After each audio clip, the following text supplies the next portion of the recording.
రాష్ట్ర తెలుగుదేశం పార్టీ ఆదేశాల మేరకు తిరుపతి జిల్లా సత్యవేడు నియోజకవర్గం టీడీపీ కోఆర్డినేటర్ కూరపాటి శంకర్ రెడ్డి పిలుపునిచ్చిన నేపథ్యంలో నాగలాపురం మండలంలోని 19 పంచాయతీల్లో గ్రామ కమిటీల ఏర్పాటు ప్రక్రియ కొనసాగుతోంది.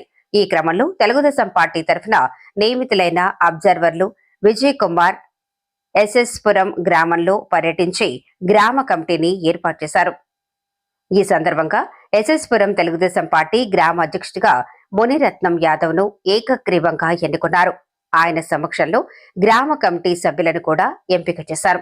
ఈ కార్యక్రమంలో తెలుగుదేశం పార్టీ మండల అధ్యక్షుడు శ్రీనివాస్ యాదవ్ తో పాటు పార్థివాన్, సురేష్ రాజు, మాతయ్య, ప్రణీత్, ఎండి కుమార్, మండేలా, వెంకటేష్, నరేంద్ర, ఎలుమలై తదితరులు పాల్గొన్నారు. పార్టీ బలోపేతమే లక్ష్యంగా గ్రామ స్థాయిలో కమిటీల ఏర్పాటు కీలకమని నేతలు పేర్కొన్నారు.